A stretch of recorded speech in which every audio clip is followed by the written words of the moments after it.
And I wanted to start the episode with this. We are in what we call the gray. We're in the middle ground. And what I mean by that is this. Football has just ended. The afterglow, if you will, has now worn off. And you look around and you go, all right, the NBA, I kind of get into it. Mm. But the next big thing, you got two things. You got March Madness, and you got the Masters.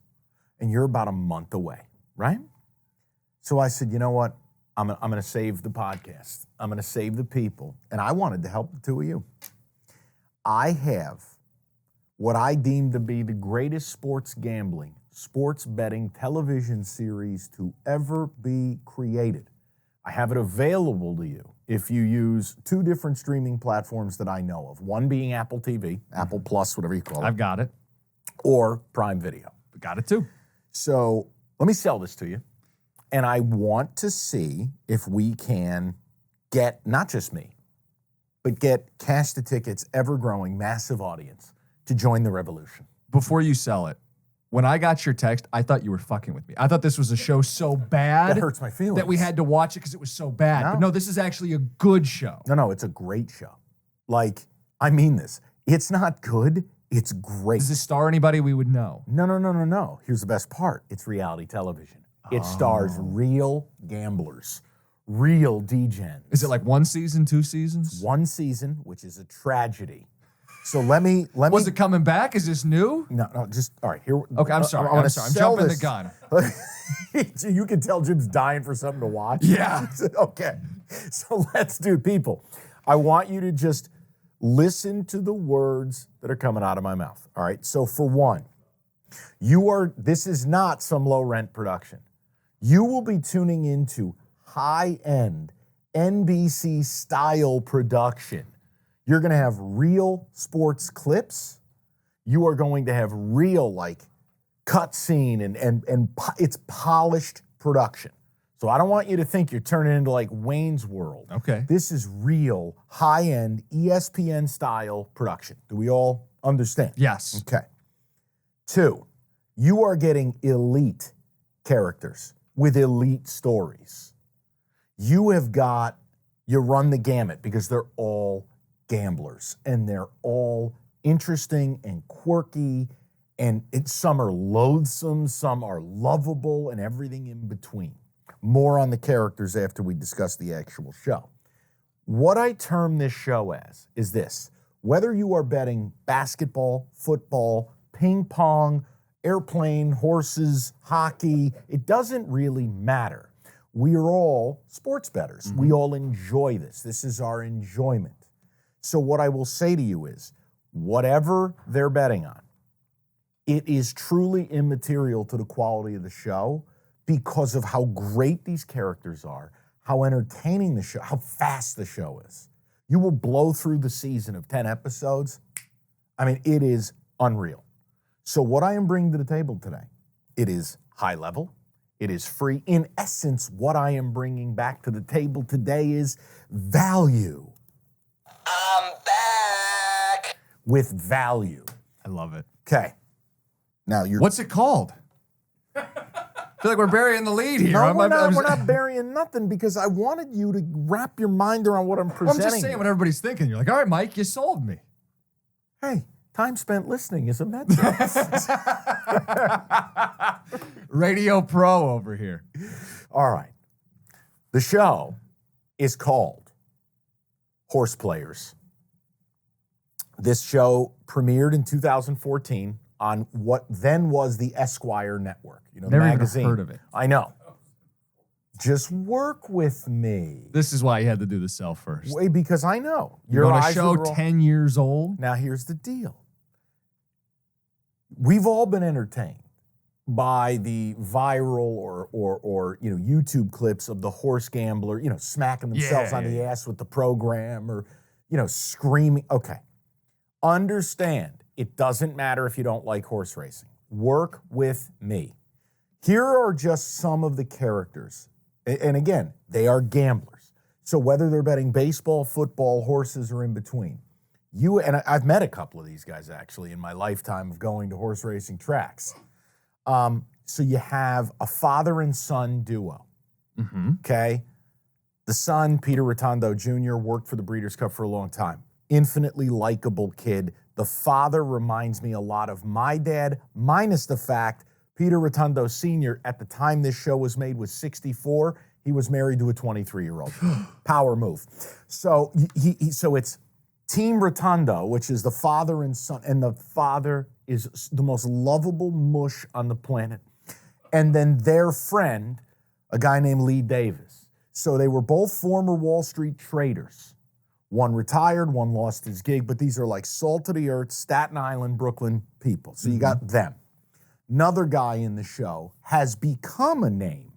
Have you ever seen on Derby Day or any of the NBC productions Matt Bernier? He's up there with Eddie Olczyk making the bets. Yeah. Matt Bernier at the time of this show was 23, 10 years ago. He was the youngest guy to qualify. What this whole thing is about is they're all trying to qualify for what's called the NHC, National Handicapping Contest. You win $1 million. And to do it, you got to win a tournament. What's cool about this, you're going to every major track in America. So you get some of the glitz, the glamour, you get the people stories. They got another guy on there. He's a retired NYPD mounted police. The guy's like 6'6". He's from Brooklyn, but he wears a cowboy hat. His name's Kevin Cox. He's kind of a dick. You've got this weird, like, homeopathic medicine, San Diego, what's up, surfer bra, who happens to be, at the time of the taping, one of the best handicappers in America, a guy named Christian Helmers. The guy's burning sage at the track and then hitting a 27-1 shot. You've got John Conte, who's like central casting out of The Sopranos. Now, he's since passed away a couple of years back. Lovely man, but he would bring a magnifying glass the size of a pizza, and that's how he would handicap. He was 71, but he had jet black hair, Of course he did. permatan, Yep. and he would hit on anything with two legs. So, just elite characters. You have Michael Bachok, who one of his best friends is James Carvell, the political analyst. Yeah. He was a campaign analyst who won the NHC, won $1 million from Baton Rouge, Louisiana. These characters are everywhere, and they travel together, competing against each other. It is the degenerate scenes are going to pull at your heartstrings. You're going to be watching. We've been there. Oh, it's the best. But like literally, one of them is having such a bad run. They go to a voodoo cleansing, and he brings a statue to the track, and they're screaming "Mama Shuna." I mean, it's unbelievable. The point I'm making is, if you have ever gone on guys' trips to Vegas, to football games, to a casino, to a horse track, to March Madness, this show will resonate with you. You will see some of your friends in these people. Just please work with me. If you're desperate for sports gambling TV, watch Horse Players, an absolute rock star show that is now available free to everybody. I am going to watch this. You're going to fucking love I am it. going to watch this, and I could probably crank this out in a week. Less, right? I mean, we'll see. I don't want to promise that I'm going to get it done tomorrow. No, but you're not under the gun. I actually wanted to do something. you want me to which was- piecemeal it out? No. I'm not. You're not under any requirement to go fast or slow watching the show. Okay. Your only requirement is you're going to watch. Okay. You are, whether you like it or not, you're a community leader. In the sports betting community, Jim Costa is a brand name. So what do you want from me? I want you to just watch it.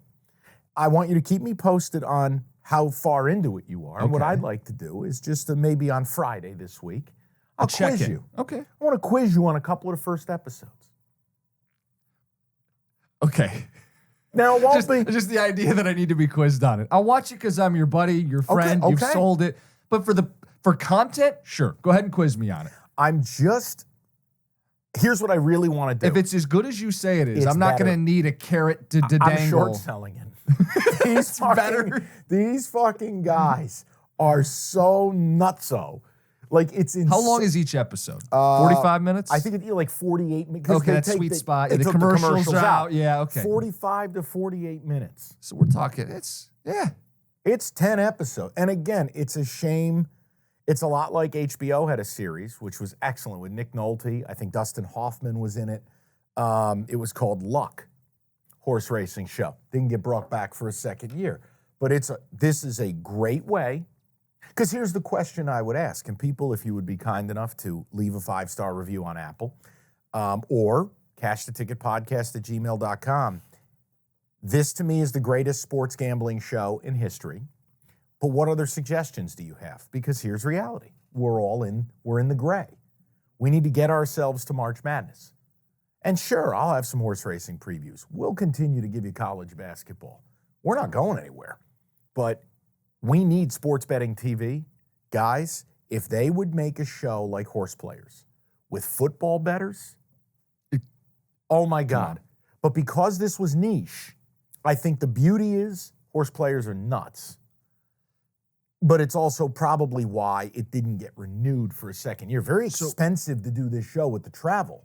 When you said if they made a football show like this, what popped into my head, not the same thing, would have been The League. Loved it. Nick Loved Kroll. it. Yeah. Love it. But that wasn't the vinegar strokes. Yeah. But what a show. what a show. But that wasn't reality TV. So this is what does that mean when you say this reality TV? Like these guys are just living their life and the cameras are around them? Yeah, these are real people. Like John Conte won the NHC in 09. Yeah. Took home $500,000 at that point. Now, by the way, the NHC now, it's $2.5 million.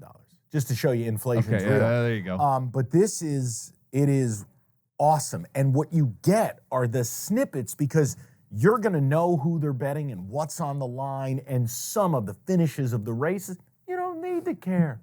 You don't need to know nothing. Just trust. It's fucking wild.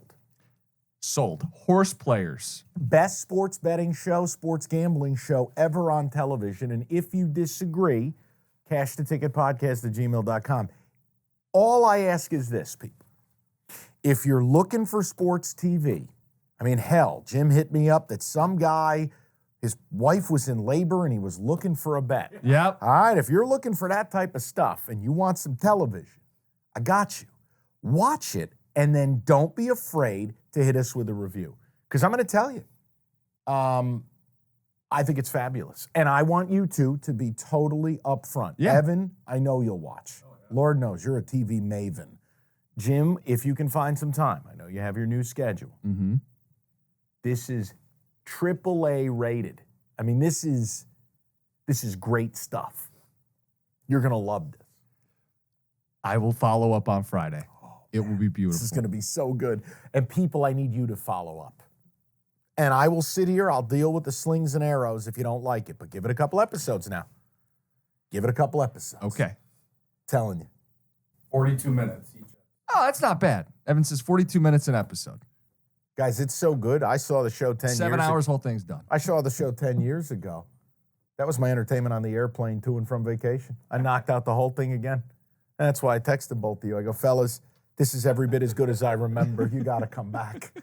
I had never heard of this when I know it you first did. aired. But think about how much has changed in 10 years with like the gambling space. That's right. Everything's out from under the shadows now. Mm-hmm. Everybody's talking about it openly. Whether you're a horse racing guy or not, you're a gambler. That's right. So all of it's going to make a little more sense. It will. And it just, you're going to root for certain people. You're going to hate certain people. Do you have a person you think I will love or hate? Me specifically. Doesn't have to be what everybody would love or everybody would hate. Is there a character I'm going to fall in love with? I feel like... Or someone I'm going to hate? I'm not... Well, that's the hard part because there's two sides to you. You're like Harvey Dent. There's a nice Jim and a smarm Jim. So Smarmy Jim is going to like who? I think smarmy Jim might like Christian Helmers. Okay. I think nice Jim, you will be able to identify with the Rotondos and Lee Davis. Oh, there you go. Because I'm The telling father-son team. Oh, I'm telling you. The good guys. Senior? Are they the good guys? I think they're fabulous guys. Okay. I would love to party with Peter Senior. What a guy. He's a lovable loser. And you see, there's a couple episodes, this man's heart gets taken from his chest in like the last step, including one scene at Saratoga. You see his soul leave his body. And then a garbage can gets flipped over. It's just an unbelievable television program. All right. Okay? I didn't just walk back off vacation and not bring you value. Value and content. Let's do it.